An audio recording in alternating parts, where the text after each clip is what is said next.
السلام علیکم ورحمۃ اللہ وبرکاتہ۔ الحمد للہ الذی بیدہ الملک وہو علی کل شیء قدیر، هو الاول والآخر والظاہر والباطن وہو بکل شیء علیم، واشہد ان لا الہ الا اللہ وحدہ لا شریک لہ، واشہد ان سیدنا ومولانا محمدا عبدہ ورسولہ، ارسلہ بالحق بشیرا ونذیرا وداعیا الی اللہ بإذنہ وسراجا منیرا، صلی اللہ تعالی علیہ وعلی آلہ وعلی اصحابہ وبارک وسلم تسلیما کثیرا کثیرا، اما بعد فاعوذ باللہ من الشیطان الرجیم، بسم اللہ الرحمن الرحیم۔ ان ابراہیم کان امۃ قانتا حنیفا للہ ولم یک من المشرکین، شاکرا لانعمہ اجتباہ وہداہ الی صراط مستقیم، ثم اوحینا الیک ان اتبع ملۃ ابراہیم۔ وقال تعالی فلما اسلما وتلہ للجبین ونادیناہ ان یا ابراہیم قد صدقت الرؤیا انا کذلک نجزی المحسنین۔ میرے محترم بھائیوں بہنوں، میرے عزیزوں، بچے بچیوں، پوری دنیا کے انسانوں، اللہ کرے میرا پیغام پوری دنیا میں پہنچے، مسلم بھی سنیں، نان مسلم بھی سنیں، کہ اچھی بات تو لینی چاہیے جہاں سے بھی ہو۔ عید قربان جس کو ہم کہتے ہیں وہ قریب ہے، 5 دن 6 دن باقی ہیں۔ یہ ابراہیم علیہ السلام کی سنت ہے، اور میرے نبی نے اس کو زندہ کیا۔ بیچ کے زمانوں میں یہ نہیں تھی، اس کو میرے نبی پاک صلی اللہ علیہ وسلم نے زندہ فرمایا، اور آپ اپنے عید کے موقع پر 2 جانور ذبح فرماتے تھے، 2 دمبے، ایک امت کے لیے اور ایک اپنے لیے۔ سبحان، ایک امت کے لیے ایک اپنے لیے۔ ابراہیم علیہ السلام سے یہ سلسلہ کیسے شروع ہوا؟ ابراہیم علیہ السلام کون ہیں، ان کی ہستی کیا ہے؟ ابراہیم علیہ السلام وہ نبی ہیں جن پر ساری امتوں کا اتفاق ہے۔ یہود بھی ابراہیم علیہ السلام کو کہتے ہیں ہمارے ہیں، عیسائی بھی ابراہیم علیہ السلام کو کہتے ہیں ہمارے ہیں، مسلمان بھی ابراہیم علیہ السلام کو کہتے ہیں ہمارے ہیں۔ آگے پھر یہود موسیٰ علیہ السلام پر رک جاتے ہیں اور عیسیٰ علیہ السلام کا انکار کرتے ہیں، عیسائی عیسیٰ علیہ السلام پر رک جاتے ہیں اور محمد مصطفیٰ صلی اللہ علیہ وسلم کا انکار کرتے ہیں۔ ان ابراہیم لأواہ حلیم، ان ابراہیم لأواہ حلیم، ابراہیم بہت مہربان، رونے دھونے والے تھے، اور ابراہیم کا مطلب بھی ہے مہربان باپ، مہربان باپ۔ ابراہیم علیہ السلام کی کہانی تو بہت لمبی ہے، اسے سنانے کے نہ مجھے سکت ہے، اور نہ ہی آگے جو ہم کاسٹ کرتے ہیں اس میں اتنی ہمت ہوتی ہے، تو ہم شروع ہی کرتے ہیں کہ ابراہیم علیہ السلام سے اللہ نے اپنے بچے کی قربانی کیسے لی، پیچھے سارے واقعات کو چھوڑ کر۔ ابراہیم علیہ السلام کو جب آگ میں ڈالا گیا اور اللہ تعالیٰ نے ان کو آگ سے زندہ سلامت باہر نکالا، تو پھر انہوں نے ہجرت فرمائی اور مصر گئے۔ مصر کا جو بادشاہ تھا وہ ہر آنے والی عورت کو زبردستی 1 رات اپنے کمرے میں رکھتا تھا، تو اس نے حضرت سارہ علیہ السلام کو بھی قبضہ کر کے اپنے کمرے میں رکھا۔ جو ہی ہاتھ بڑھاتا اس کا ہاتھ سوکھ جاتا، پیچھے کرتا تو ٹھیک ہو جاتا، پھر ایسے ہاتھ بڑھاتا سوکھ جاتا، پھر پیچھے کرتا ٹھیک ہو جاتا، پھر ایسے ہاتھ بڑھایا سوکھ گیا، پھر پیچھے کیا ٹھیک ہو گیا۔ تو اس نے کہا یہ تو کوئی اور ہی بات ہے۔ تو اس نے اپنی بیٹی حضرت ہاجرہ وہ ان ابراہیم علیہ السلام کے نکاح میں دے دی۔ ابراہیم علیہ السلام اس وقت 70 سے اوپر جا چکے تھے اور حضرت ہاجرہ 22 سال کی تھی۔ یہ 3 افراد کا قافلہ ہجرت کر کے فلسطین پہنچا، اور ابراہیم علیہ السلام کی عمر گزر گئی۔ رب ہب لی من الصالحین، یا اللہ کوئی نیک بچہ دے، یا اللہ کوئی نیک بچہ دے۔ اولاد کا نیک ہونا ضروری ہے، ڈاکٹر بنے، انجینئر بنے، عالم بنے، مفتی بنے، ان میں سے کوئی چیز ضروری نہیں، اولاد کا نیک ہونا ضروری ہے۔ اور اس کے لیے والدین کو ٹائم دینا پڑے گا، والدین کو محبت دینی پڑے گی، والدین کو گود دینی پڑے گی، والدین کو شفقت دینی پڑے گی، ورنہ اولاد اور ماں باپ 2 کنارے بن جائیں گے۔ کچھ تقریباً 84 سال کی عمر میں اللہ تعالیٰ نے حضرت ہاجرہ سے بیٹا دیا، سارہ کی بجائے ہاجرہ سے بیٹا دیا۔ حضرت اللہ کی حکمت تھی، اللہ بھی یہی چاہ رہے تھے، تو حضرت سارہ کو بڑی تکلیف ہونے لگی، کہنے کہ اس بچے کو مجھ سے دور کرو، اس بچے کو مجھ سے دور کرو، میں دیکھ نہیں سکتی۔ تو جبریل آئے کہ اللہ تعالیٰ بھی فرما رہے ہیں کہ اسے یہاں سے دور کرو۔ کہ کہاں لے جاؤں؟ کہ یہ ہم بتائیں گے کہاں لے جانا ہے۔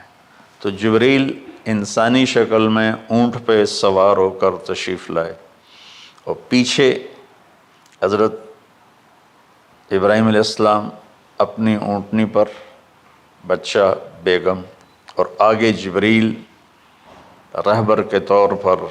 فلسطین سرسبز ہے، کہیں خشک ہے، لیکن پانی ہے، اچھی آبادی ہے۔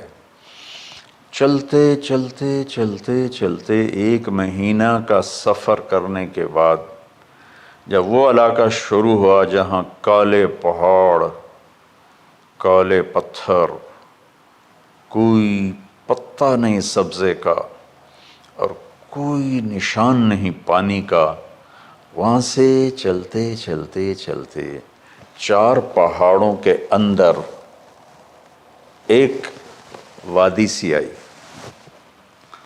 جب وہاں پہنچے تو جبریل کہنے لگے اللہ کے نبی یہاں ہاجرہ اور اسماعیل کو چھوڑ دیں۔ جب وہ آگ میں جا رہے تھے نا ابراہیم علیہ السلام، تو ایک لفظ نہیں بولے، بس نے کہا حسبی اللہ و نعم الوکیل۔ لیکن جب جبریل نے کہا یہاں چھوڑ دیں تو ایک دم بولے یہاں کیسے چھوڑ دوں، یہاں تو کچھ بھی نہیں ہے، یہ کیسے رہیں گے؟ کہ یہ آپ کے رب کی منشا ہے، یہاں اللہ کا گھر بنے گا، یہاں اس بچے کی نسل سے ایک آخری نبی پیدا ہوگا جو پورے عالم کو روشن کرے گا، آپ چھوڑ دیں۔ تو وہ وہاں 3 دن رہے، ان کے لیے ایک چھپر سا بنایا لکڑیاں کاٹ کے، یا 2 دن رہے یا 1 دن، یہ تو کوئی تحقیق کوئی نہیں ہے، لیکن ایک چھپر سا ان کو بنا کے دیا ایسے، یعنی اس ایک اوپر وہ لکڑیوں کی چھاؤں کر دی اور نیچے ایسے بانس سے گاڑ دیے اور چل پڑے۔ تو حضرت ہاجرہ فرمانے لگے آپ کہاں جا رہے ہیں؟ اتنا بڑا امتحان تھا کہ جواب نہیں دینا، بس چپ کر کے چلو۔ انہوں نے پھر پوچھا آپ مجھے چھوڑ کے کیوں جا رہے ہیں؟ آگے سے خاموشی۔ چلتے چلتے 3 میل تک وہ اس طرح چلی۔ جب وہ کدئی پہنچیں تو اس وقت ان کو خیال آیا یہ اللہ کے نبی ہیں، کہیں ان کو اللہ نے نہ کہا۔ تو ان کا اللہ امرک، کیا آپ کو اللہ نے کہا کہ مجھے چھوڑ دیں؟ کہنے لگے ہاں، یوں کیا۔ ایک دم ایک نئی ہاجرہ نے جنم لیا، کہ اذن، یوں گردن، اذن لن یضیعنا اللہ، جاؤ پھر میرا اللہ مجھے ضائع نہیں کرے گا۔ ابراہیم علیہ السلام بوجھل دل کے ساتھ پیدل چل رہے تھے، دونوں میاں بیوی اونٹنی پہ سوار ہوئے، اور وہ اپنے بچے کو گود میں لے کر ایسے کھڑی ان کو دیکھ رہے تھے. یہ کوئی مہینے کے لیے نہیں جا رہے تھے، پتہ نہیں ہے کب واپس آئیں. اج دے وچھڑے قد ملن گے، جانے رب رحمان. دیکھتی رہیں. پھر انہیں ایسے پہاڑی کے اوپر چڑھے کہ اونٹ نیچے اتری، تو پھر انہوں نے منہ موڑا اور واپس اس وادی کی طرف چلیں. کیا وقت تھا، صبح تھی، شام تھی. جو ابراہیم علیہ السلام غائب ہوئے تو ایک دم آپ نے اونٹنی کا منہ موڑا ادھر ہی اور کہا ربنا انی اسکنت من ذریت بواد غیر ذی زرع ربنا لیقیموا الصلاۃ. کیا درد ہے. آپ اندازہ لگاؤ، ایک آدمی کو 84 سال کی عمر میں بیٹا ملے اور پھر اسے ایسے جنگل بیابان میں چھوڑ دیا جائے، تو ان کے دل پہ کیا بیت رہی ہوگی. یہ اس دعا میں وہ درد ہے جو میرے بھی آنسو نکل رہے ہیں. ہم کو 3 دفعہ قصہ سنا چکا. اے اللہ، تیرے ہی کہنے پر، تو جو میرا رب ہے، یا اللہ نہیں کہا، اللہم نہیں کہا، ربنا. یا اللہ تو تو مہربان ہے، اس میں بھی کوئی تیری مہربانی ہوگی، تیری محبت ہوگی، تیری شفقت ہوگی. انی اسکنت من ذریت، میں نے چھوڑ دیا اپنی اولاد کو. یا اللہ میں نے وہاں چھوڑا جہاں نہ پتہ ہے، نہ دانہ ہے، نہ پانی ہے. تو جان اور یہ جانے. اس درد بھری دعا نے عرش کو بھی ہلا دیا تھا، اور آپ نے منہ موڑا. اس باپ کو سوچو جو ہر قدم پہ اپنے معصوم بچے سے دور ہو رہا ہے، اور اس ماں کو سوچو جو ہر قدم پہ اپنے خامن سے دور ہو رہی ہے. ابراہیم کی منزل تو آگے گھر ہے، 2 بیویاں اور ہیں، ادھر تو پتھروں کے ساتھ دوستی ہے. جب ہاجر، میں ایک دفعہ میں ایسے ہی سوچ میں بیٹھا، میں اتنا رویا. میں نے کہا جب وہ ہماری ماں ہاجرہ وہاں اکیلی بیٹھی ہوگی، وہ چاروں طرف اونچے اونچے پہاڑ تھے، اور اندر بیٹھنے والے کو باہر کا پتہ نہیں، باہر والے کو اندر کا پتہ نہیں. تو شام ڈھلی ہوگی تو اندھیری رات نے کیا ظلم ڈھایا ہوگا. کالے پہاڑوں کا اندھیرا، اندھیری رات کا اندھیرا. تارے بھی حیران ہوں گے، یہ کون بی بی بیٹھی ہوئی ہے. ستارے روزانہ ہی نکلتے تھے، لیکن آج وہ ایک نیا تماشا دیکھ رہے ہیں کہ ایک معصوم شہزادی ایک معصوم بچے کو گود میں لے کے بیٹھی ہے. کون اسے یہاں چھوڑے. چاندنی رات ہی تو چاند بھی حیران ہو رہا ہوگا، یہ کیا ہو رہا ہے، یہ کیا ہو رہا ہے، یہ کیا ہو رہا ہے. اور وہ تنہا جان آسمان کو دیکھتی ہوگی، یا اللہ یہ میرے ساتھ کیا ہوگی. وہ رات کیسی، پہلی رات کیسی گزری ہوگی حضرت ہاجرہ پر. یہ ہمارے تبلیغ والے 3 دن کے لیے جاتے ہیں، بیویاں شور مچا دیتی ہیں، چھوڑ کے جاندے پہ وہ، چھوڑ کے جاندے پہ. اس ہاجرہ کو سوچو جس پر اندھیری رات تھی، اور اسے کچھ پتہ نہیں تھا میرے ساتھ کیا ہونے والا ہے. جب دن چڑھا تو سورج نے دیکھ کر اس کی آنکھیں پھٹ گئیں کہ یہ کیا ہے. وہ تو کسی پہ رحم نہیں کرتا. اس کی آگ نے پتھروں کو تپایا، میری ماں ہاجرہ کے چھپر کو تپایا اور تڑپا کے رکھ دیا. ایک چھوٹا سی مشکیزہ تھا پانی کا، اس سے گھونٹ گھونٹ پی کے ان کے منہ میں بھی ڈال رہی تھی. اس مشکیزے پر 3 دن گزرے، پانی ختم ہو گیا. ہم 92 کے حج میں پھنس گئے مزدلفہ سے پہلے تو ہماری بس میں پانی کوئی نہیں تھا. جو اس وقت ہمارا حال ہو، ہمیں پتہ تھا 2-4 گھنٹے کے بعد پانی ہے، لیکن جو اس وقت بچے بھی تھے، چیخ و پکار تھی. ہاجرہ کی چیخیں کون سن رہا تھا؟ اور ادھر اسماعیل کی دھاڑ دھاڑ شروع ہو گئی، پیاس کی وجہ سے، بھوک کی وجہ سے. بے بس ماں دیکھ رہی ہے، میں کیا کروں؟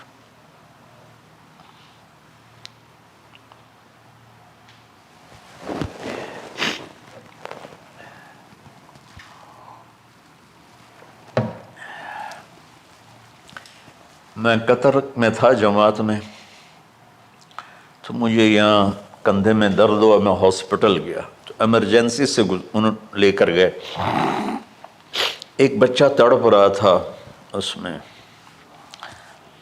جو ہاسپٹل کا بیڈ ہوتا ہے چھوٹا سا. اس کی ماں ٹیک لگا کر نا اس کو یوں دیکھ رہی تھی. مجھے نہیں پتا وہ کون ہے، مجھے نہیں پتا اس بچے کو کیا ہے، لیکن آپ یقین مانیں یہ جو میرے آنسو ہیں اس عورت کی وجہ سے، کہ جس خاموش ساز خاموش فریاد سے معمور ہیں ہم. نالہ اگر لب پہ آتا ہے تو مجبور ہیں ہم.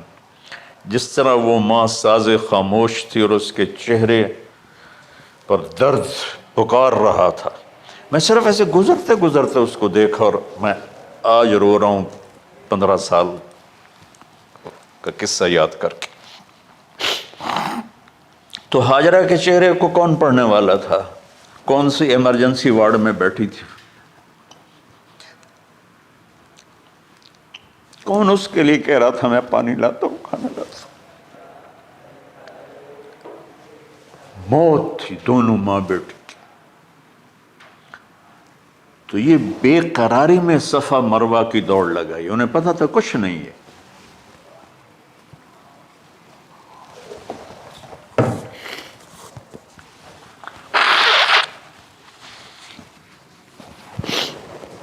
انہیں معلوم تھا کچھ نہیں ہے، لیکن وہ اس کو تڑپتے دیکھ نہیں پا رہے. وہ بھاگیں، صفا پہ چڑھی، ادھر دیکھ ادھر دیکھ، ابھا دیکھاں لمحہ دیکھاں، ڈٹھی دل کو دیواں ٹیکاں، سجن مل سم کے مر پوساں. یہ ہماری سرائکی کا شاعری ہے. مشرق دیکھتے ہوں، مغرب دیکھتے ہوں، دائیں بائیں دیکھتے ہوں، کوئی ہے میری فریاد سننے والا. یہ حالت تھی اس وقت ام اسماعیل کی. نیچے اتری جہاں وہ ٹیوب لائٹس آتی ہیں، وہاں وہ نیچے ہو گئے اور بچہ غائب ہو گیا. تو دوڑ لگاتے. مصر کی شہزادی اور مکے کے نوکدار پتھروں کے اوپر دوڑ رہی تھی. جب بچہ نظر آیا پھر آہستہ ہو گئی، پھر مروہ پہ چڑھی، پھر صفا پہ چڑھی، پھر مروہ پہ چڑھی، پھر صفا. مجھے لگتا ہے صفا مروہ بھی رو رہے ہوں گے اس وقت، اور مکے کے پہاڑ بھی رو رہے ہوں گے. سورج بھی اس وقت رو رہا ہوگا. آخر وہ مروہ پہ تھک کے گر گئیں. یہ نہیں کہ انہیں 7 چکر لگانے تھے، 7ویں چکر کے بعد ان کی ہمت جواب دے گئی، وہ گر گئیں. اور ان کا جینا چاہا کہ میں بچے کو اپنے سامنے مرتا دیکھوں، اس لیے وہیں گر گئیں کہ میں اتھے مر جاؤں اتھے مر جاؤں. پھر ایسے حسرت بھری نظروں سے یوں دیکھا، مر گیا کہ نہیں. تو وہاں ایک آدمی کھڑا تھا. پھر مردہ جسم میں پھر جان آ گئی. پھر انہوں نے اپنے آپ کو اٹھایا اور دوڑ لگائی. پہنچی تو آدمی غائب تھا اور پیڑیوں سے پانی نکل رہا تھا. اتنے چکر کیوں لگوائے؟ پہلے ہی نکال دیتا۔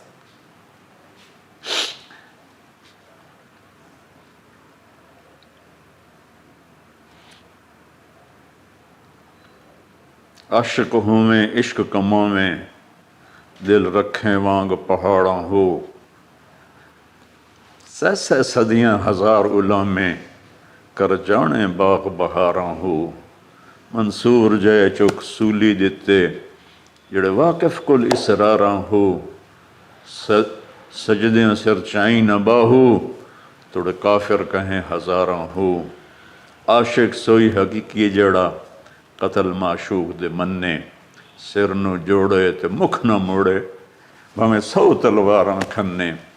سچا عشق حسین علی دا باہو، سر دتے تے راز نہ بن۔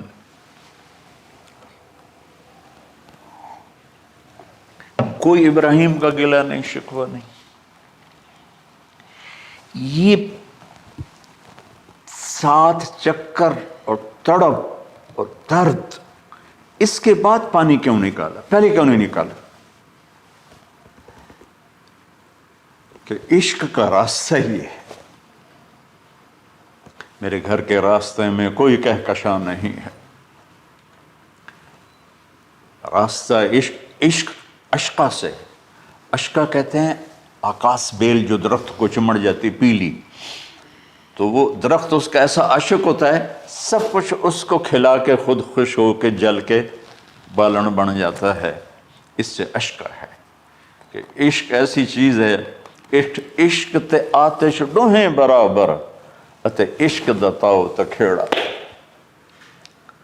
آتش ساڑے کخت کا نیرا، عشق ساڑے دل جیڑا۔ خواجہ غلام فرید صاحب کی شاعری سنا رہا ہوں کہ عشق میں بھی آگ ہے اور لکڑی میں بھی آگ ہے۔ لکڑی کی آگ خس و خاشاک کو جلاتی ہے، اور عشق کی آگ دل کو جلا کے برباد کر دیتی ہے۔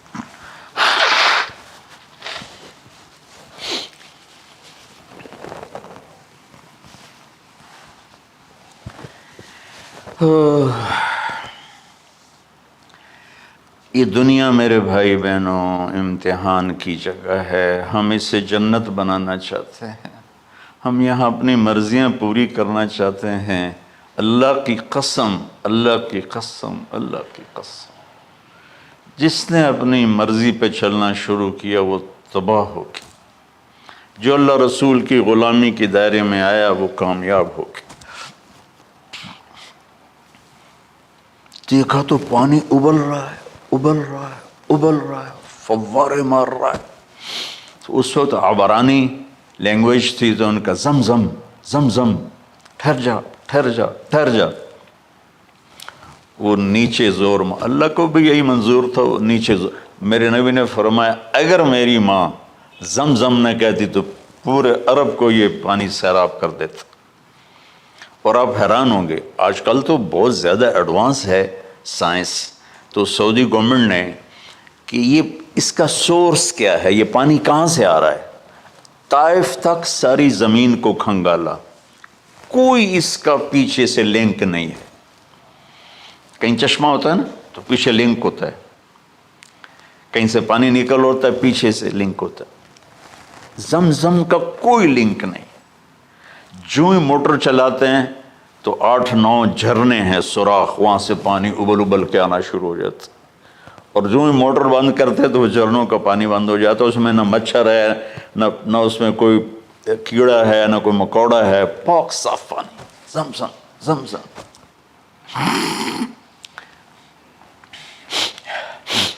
جتنا اونچا بنانا ہو بلڈنگ اتنی گہری بنیاد۔ اس ماں بیٹے سے محمد مصطفیٰ نے آنا ہے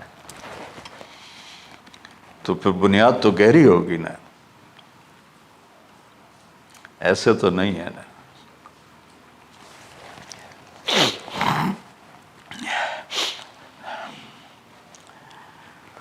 تو چونکہ محمد مصطفیٰ صلی اللہ علیہ وسلم کو اس بچے اور اس ماں سے اللہ نے وجود دینا، پیچھے ابراہیم والد ہیں دینا، ابراہیم علیہ السلام کی نسل میں 4000 انبیاء آئے، بنو اسرائیل میں 4000 اور حضرت اسماعیل علیہ السلام کا ایک ہی جو 1.25 لاکھ پہ بھاری نہیں ہے بلکہ کل کائنات پہ بھاری ہے اللہ کے بعد۔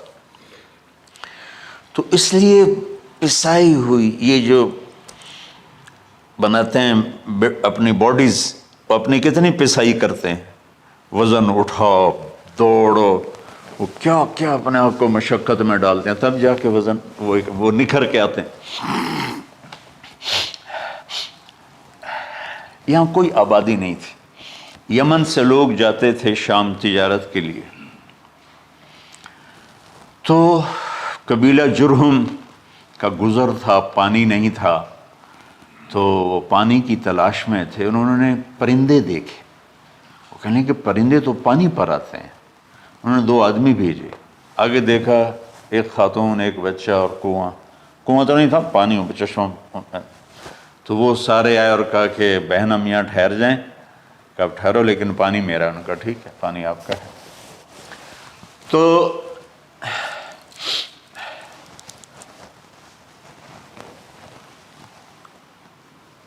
ایک سال کے بعد اجازت ملی، جاؤ مل کے آؤ، مل کے آؤ۔ جس گھاٹی سے ابراہیم کو جدا کیا تھا اس پر کتنی دفعہ حضرت ہاجرہ کی نظر پڑتی ہوگی،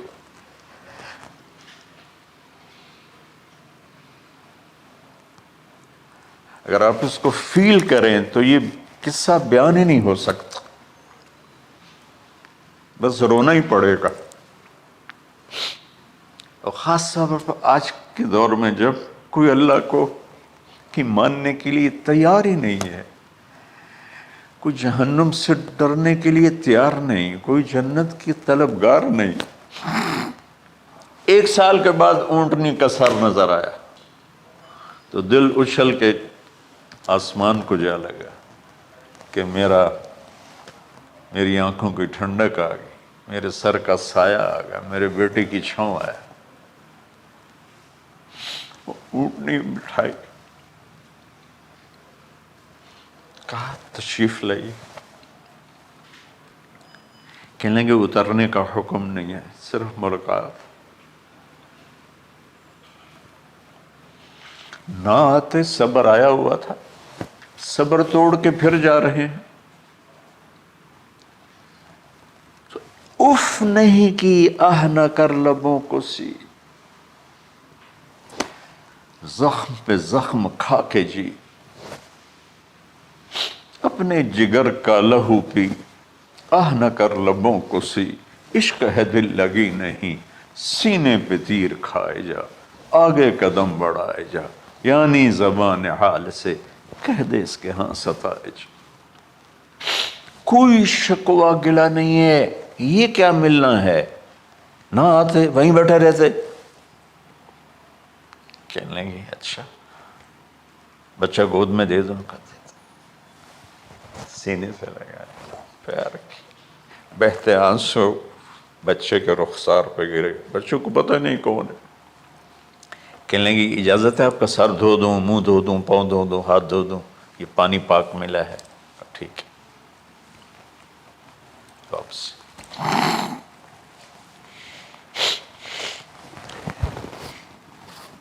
فلما بلغ معه السعی، جب وہ بچہ بھاگنے دوڑنے لگا، دل میں اتر گیا، نظروں کو بھا گیا، تو خواب آنے شروع ہوئے، قیمتی چیز قربان کرو، پتہ نہیں کتنی بکریاں قربان کر دیں، پھر خواب آیا قیمتی چیز قربان کرو، پھر گائے قربان کر دیں، عدد مجھے یاد نہیں ہے، پھر خواب آیا قیمتی چیز قربان کرو، اونٹ قربان کر دیے، پھر خواب آیا قیمتی چیز قربان کرو، تو پھر خیال آیا کہ یہ اسماعیل کی طرف اشارہ ہے۔ 1500 کلومیٹر ہے، 1 مہینے کا اونٹ کا سفر ہے، چھری لے کر ایک باپ بچے کو ذبح کرنے جا رہا ہے، اس مہینے کے ہر منٹ نہیں، ہر سیکنڈ میں اس کے دل پہ کیا گزر رہی ہوگی، کس لیے جا رہا، ساری دنیا پھرتے ہیں، جب گھر واپس آنے کا ہوتا ہے تو خوش ہو رہے ہوتے ہیں کہ پاکستان جا رہے ہیں، پاکستان جا رہے ہیں۔ کتنی دفعہ اللہ نے دنیا پھرائی یہ، اور اس باپ کی عمر اب 92 سال ہو چکی، 92 سال مولانا صاحب، اس کی اونٹنی کے قدم کے ساتھ نہیں، ہر سیکنڈ کے ہر کروڑویں حصے میں ابراہیم کا دل پھٹتا ہوگا کہ اس معصوم بچے کو ذبح کیسے کروں۔ اللہ کی مان کے دکھا دی۔ اللہ نے تو ہمیں دین ہی آسان دیا ہے، ہم سے تو نہیں بچوں کی قربانی مانگی۔ ابو بکر صدیق رضی اللہ تعالیٰ عنہ نے فرمایا تھا، یا رسول اللہ، ایک آیت ہے جس میں کا مفہوم یہی ہے، اگر اللہ ہمیں کہتا نا بچے قربان کرو، ہم بھی چھریاں چلا دیتے۔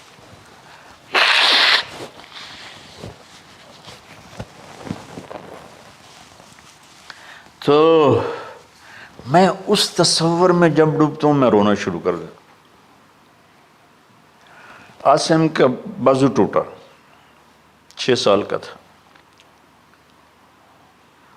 اس کو جوڑ رہے تھے تو اس کی چیخیں نہیں کر رہی تھی، میں باہر نکل گیا، مجھ سے چیخیں سنی نہیں گئی، حالانکہ اس کا علاج کرنے کے لیے کر رہے تھے۔ اور یہ 92 سال کی ہستی بڑھاپے میں 1 مہینے کی اذیت برداشت کرتے ہوئے جا رہے ہیں کہ بیٹا ذبح کرنا ہے، بیٹا ذبح کرنا ہے، بیٹا ذبح کرنا ہے۔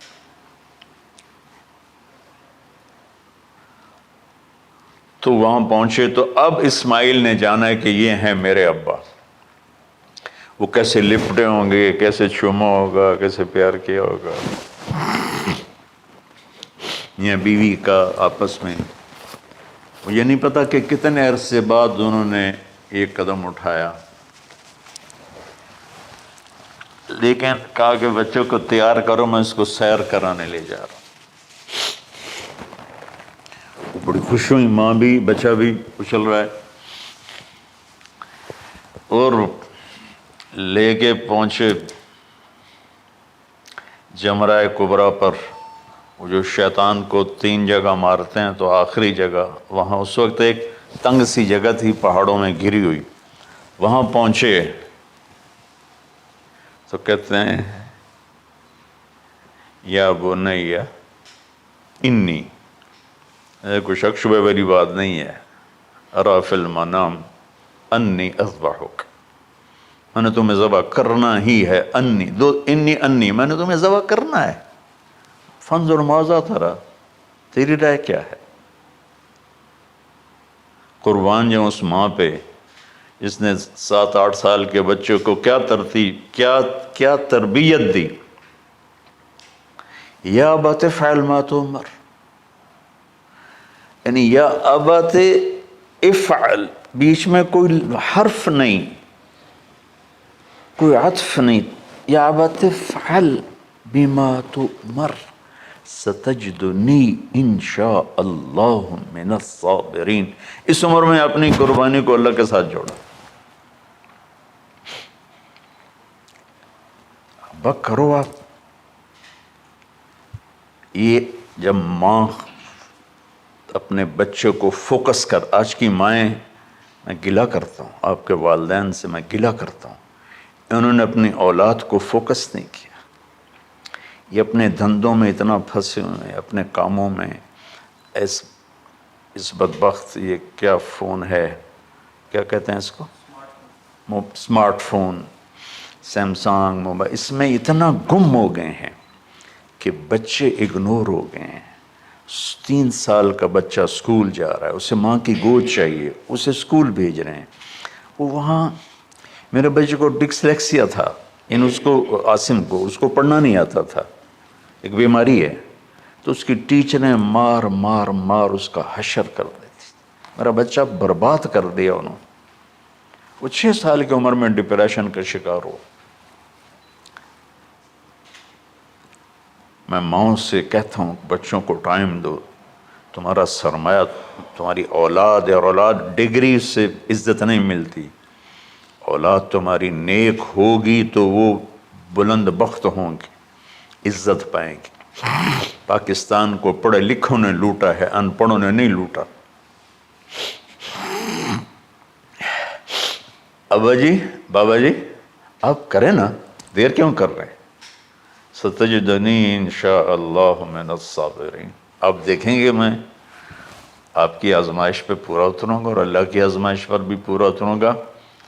پھر معصوم ذہن ادھر چلا گیا ماں کی طرف، کہنے لگے ہاں یہ بات تو ہے کہ میری ماں کو بڑی تکلیف ہوگی، تو اس لیے نا اپنا کرتا اتارا، کہا بابا جی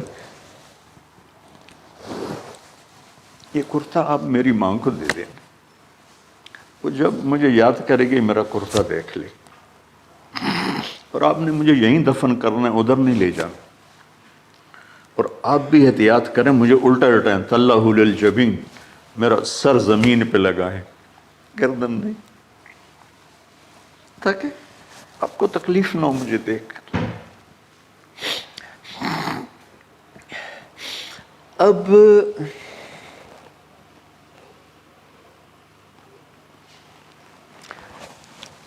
میں تو مرغی ذبح ہو رہی ہوں نا تو اس کو تڑپتے نہیں دیکھ سکتا۔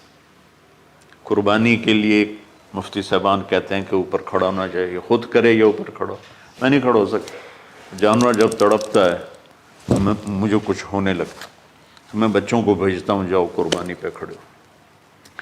جیسے ابراہیم علیہ السلام کا تصور کر کے میری چیخیں نکل کہ انہوں نے جب ان کی کمر پہ گوڈا رکھا ہوگا یوں کر کے، ہاتھ باندھے، پاؤں باندھے، اور سر کے بال یوں اٹھا کے یہاں لائے ہوں گے سر کو، اور چھری یہاں رکھی ہوگی، کیا کیفیت؟ تو یوں آسمان کو دیکھ کر کہ یا اللہ کیا تم مجھ سے ناراض ہو گیا کہ میرے دل میں اسماعیل زیادہ اتر گیا ہے؟ یا اللہ ایسا کبھی نہیں ہے،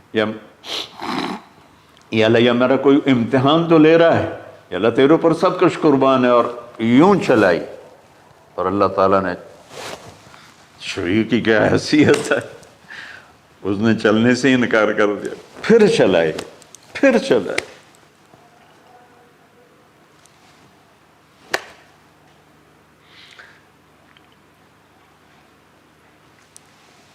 بعضی کتابوں میں ہے تو صحیح، لیکن روایت کی کتنی حیثیت ہے وہ تو مجھے نہیں پتا، لیکن چونکہ یہ ایک تاریخی چیز ہے کہی جا سکتی ہے۔ کہتے ہیں پھر گئے اور چھری کو تیز کیا پتھر پر، تیز کر کے جب آئے نا اور بال پکڑے، آسمان کے فرشتے 2 دفعہ روئے ہیں انسانی تاریخ میں، آسمان کے فرشتے 2 دفعہ روئے ہیں انسانی تاریخ میں۔ ایک جب ابراہیم علیہ السلام نے ان کی کمر پہ اپنا گھٹنا رکھا کہ سر کے بال پکڑ اور چھری پکڑ کے یہ کہا یا اللہ تم مجھ سے ناراض ہو، تو آسمان کے فرشتوں کی چیخیں نکل گئی، اور ایک جب اللہ کے نبی کو طائف میں پتھر پڑے کہ اللہ من یشکو الیک ضعف قوتی، تو آسمان کے فرشتوں کی چیخیں نکل گئی جب ہمارے نبی کو طائف والوں نے مارا اس پر۔ یہ 2 دفعہ آسمان کے سب فرشتے روئے۔ تو پھر اللہ نے کہا بس، نادیناہ ان یا ابراہیم قد صدقت الرؤیا انا کذلک نجزی المحسنین، ابراہیم تو پاس ہو گیا ہے۔ چھری چل گئی، اور آنکھوں پر تو پٹی تھی، چھری چل گئی، پٹی کھولی تو سامنے کبش تھا، دمبا اور اسماعیل اور جبریل کھڑے ہوئے تھے۔ اس جانور کی قربانی ایک علامت ہے، اس قربانی سے ایک پیغام ہے کہ اپنے غلط جذبات کو اللہ پر قربان کر دو۔ ہم سے اللہ نہیں کہہ رہا بچے قربان کرو، ہم سے کہہ رہا غلط جذبات قربان کرو۔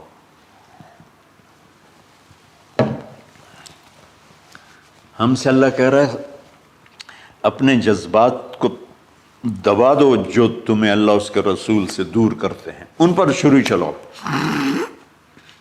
جو اللہ اس کا محبوب کہتا ہے ان کو کرنے کے لیے بھی اپنے جذبات پہ چھری چلاؤ۔ سچ بولنے کے لیے چھری چلانی ہے تو چلاؤ اپنے جذبوں پر، اب اس کو پھیلا دو۔ ساری شریعت میں اللہ نے جو احل حلالا، جو اس نے کہا ہے یہ کرنا ہے اس کے لیے اپنے جذبات قربان کر دو. وحرم حراما، اور جو کہتا ہے نہیں کرنا اس کو چھوڑنے کے لیے اپنے جذبات قربان کر دو. تو یہ ہے قربانی کی اصل حقیقت. جانور دمبے ذبح کرنا تو اس کی ایک علامت ہے، اس کی ایک علامت ہے کہ ہم میرے نبی نے حج پر 63 اونٹ ذبح کی، اپنے ہاتھ سے ذبح کی، باقی 37 حضرت علی رضی اللہ تعالیٰ علیہ السلام نے ذبح کیے. تو بھائیو، قربانی کی اصل یہ ہے کہ ہم اللہ اس کے رسول پر اپنے جذبوں کو قربان کر رہے ہیں، اپنے جذبوں کو قربان کر رہے ہیں. مولانا ابوالکلام آزاد رحمۃ اللہ علیہ کا میں مضمون پڑھ رہا تھا اسی قربانی پر، تو انہوں نے فرمایا، انہوں نے لکھا، وہ خطابت اور قلم کے تو بادشاہ تھے، واقعی وہ ابوالکلام تھے. انہوں نے لکھا کہ اللہ نے چھری کے لیے چلنا طے کیا ہوا تھا، اللہ نے چھری کے لیے چلنا طے کیا ہوا تھا. جب اسماعیل کو لٹایا گیا تو اسماعیل کو کھینچ لیا، چھری کو روک دیا. جب میرے نبی کے والد کو حضرت عبد المطلب جب زمزم کا کنواں کھود رہے تھے تو باپ بیٹا تھے، حارث اور عبد المطلب، تو تھک کر کے ایک دن کہنے لگے یا اللہ اگر تو مجھے 10 بیٹے دے گا نا تو میں ایک تیرے نام پہ قربان کروں گا. اللہ نے 15 دے دیے. جو وہ سارے جوان ہو گئے تو ان کو اکٹھا کیا، بچوں میں نے تو منت مانی تھی. تو انہوں نے کہا ابا جان آپ جس پہ ہاتھ رکھیں گے ہم تیار ہیں. کیا اطاعت ہے. تو کہنے لگے نہیں میں قرعہ ڈالوں گا، جو اس زمانے کا طریقہ تھا وہ تیروں کے ساتھ. تو حضرت عبداللہ کا قرعہ نکل آیا. حضرت عبداللہ سب سے زیادہ محبوب، تو انہوں نے ہاتھ پکڑا، چھرا اٹھایا. عمر بن عاص رضی اللہ عنہ کے والد عاص بن وائل ایک بہت بڑا کام کر گیا، وہ سامنے آ کے کھڑا ہو گیا. کہنے لگا یہ کام نہیں ہوگا. انہوں نے کہا یہ سردار کا بول ہے. کہا آگے بھی سردار کھڑا ہوا ہے، میں یہ ظلم نہیں ہونے دوں گا. سارے مکے والے اس کے ساتھ ہو گئے، عبد المطلب اکیلے رہ گئے. انہوں نے کہا وہ جو ہے نا قطبہ کاہنہ نجران میں، وہ جو فیصلہ کرے گی یا عصفان میں وہ مانوں گا. کہا چلو. تو عصفان یا نجران گئے قریش مکہ کے سردار. تو اس کاہنہ عورت، جیسے آج اس زمانے کی جج ہوتی تھی، مرد بھی عورت میں، اس نے کہا کہ تم لوگ قتل کا معاوضہ کیا لیتے ہو؟ کہ 10 اونٹ. کہ اچھا ایسا کرو، ایک تیر پہ لکھو عبداللہ اور ایک پہ لکھو 10 اونٹ اور قرعہ ڈالو. اگر اونٹوں کا قرعہ نکل آئے تو جتنے اونٹ لکھے ہیں وہ ذبح کر کے عبداللہ کو چھوڑ دو، اور اگر عبداللہ کا نام نکلے تو ہر دفعہ 10 اونٹ بڑھا دو. تو وہ سارے بڑے خوش ہو گئے. تو عبد المطلب نے احتیاطاً 100 اونٹ پہلے کھڑے کر لیے صفا کے ساتھ، اور حرم شریف میں اکٹھے ہو گئے. اور وہ جو تیروں سے کرتے تھے تو الانصاب غالباً اس کو کہتے ہیں، ایسا ہی ہے نا. ہاں. تو وہ 10 اونٹ عبداللہ، اس نے جو قرعہ اندازی میں والے جو پھینکا تو نکلا عبداللہ. تو وہ 10 اونٹ اس نے پہلے الگ کھڑے کیے تھے تو 20 کر دیے. پھر قرعہ ڈالا تو عبداللہ، پھر 10 اور کر کے 30 کر دیے. پھر قرعہ ڈالا تو عبداللہ، پھر 10 اور کی تو 40 ہو گئے. پھر قرعہ ڈالا تو عبداللہ تو وہ 50 ہو گئے. پھر قرعہ ڈالا تو عبداللہ تو وہ 60 ہو گئے. مکے والوں کی آنکھیں پھٹنے لگی، پسینے آنے لگے. پھر قرعہ ڈالا عبداللہ تو 70 ہو گئے، 80 ہو گئے. 90 جب ہوئے تو سب کی آنکھیں باہر نکل آئیں کہ اب پیچھے تو اونٹ ہی ختم ہو گئے. تو پھر قرعہ ڈالا 100 پر تو نکلا 100 اونٹ. تو سب نے نعرے لگائے. تو عبد المطلب کہنے لگے نہیں میں ایک دفعہ اور کروں گا. کیا تو پھر 100 اونٹ. پھر سب نے نعرے لگائے، کہا نہیں میں ایک دفعہ اور کروں گا. پھر کیا تو 100 اونٹ. تو پھر عبد المطلب نے حضرت عبداللہ کو آزاد کیا، 100 اونٹ خود ذبح کیے. تو ابوالکلام آزاد رحمۃ اللہ علیہ فرماتے ہیں دوسری دفعہ وہ چھری چلنے لگی حضرت عبداللہ پر۔ ایک واقعہ بھی اس کے ساتھ عجیب ہے۔ آپ بازار میں جا رہے تھے حضرت عبداللہ، تو سامنے سے ایک نا پہلی کتابوں کی عالم عورت آ گئی۔ اس نے اسے دیکھا تو کہا عبداللہ تیری جان بچانے پہ 100 اونٹ ڈگے تھے نا؟ کہاں؟ کہ ایک رات میرے ساتھ گزار لے 100 اونٹ میں دوں گی۔ تو اس نے نور نبوت دیکھا یہاں، تو آپ نے کہا نہیں میں عزت دار ہوں، میں یہ کام تو نہیں کر سکتا۔ تو پھر فرمایا کہ اللہ نے اسماعیل کو نکالا، عبداللہ کو نکالا، لیکن چھری نے چلنا تھا۔ جب حسین کی باری آئی تو اللہ نے چھری کو کہا چلو، اور وہ کاٹتے چلی گئی کہ جرم ہولی کی میرے نبی کی ساری نسل ذبح کی۔ کتنا کہا اذکرکم فی اہل بیت، اذکرکم فی اہل بیت، اذکرکم فی اہل بیت۔ صرف 60 سال بعد امت نے 89 سمیت 72 انسان ذبح کر دی کہ جنازے بھی نہ پڑھنے تھے۔ اقبال نے کہا تھا نا قتل حسین اصل میں مرگ یزید ہے، اسلام زندہ ہوتا ہے ہر کربلا کے بعد۔ اللہ سے محبت کرو، اللہ کے نبی سے محبت کرو، اللہ کے نبی کے گھرانے سے محبت کرو، اللہ کے نبی کے صحابہ سے محبت کرو، اللہ کے نیک بندوں سے محبت کرو۔ عید قربان کا فلسفہ ہے اللہ اس کے رسول کی اطاعت پہ قربان ہو جانا۔ عید قربان کا فلسفہ ہے اللہ اس کے رسول کی اطاعت میں اپنے جذبات پہ چھری چلا دینا۔ عید قربان کا فلسفہ ہے اللہ اس کے رسول کی اطاعت کے سامنے گردن کو جھکا دینا، اور اس کے لیے جس بھی کڑے امتحان سے گزرنا۔ ہم اللہ نہ کرے ہم امتحان نہیں مانگتے، یا اللہ نہیں مانگتے، یا اللہ نہیں مانگتے، عافیت مانگتے، عافیت مانگتے۔ تو میرے بھائی بہنوں،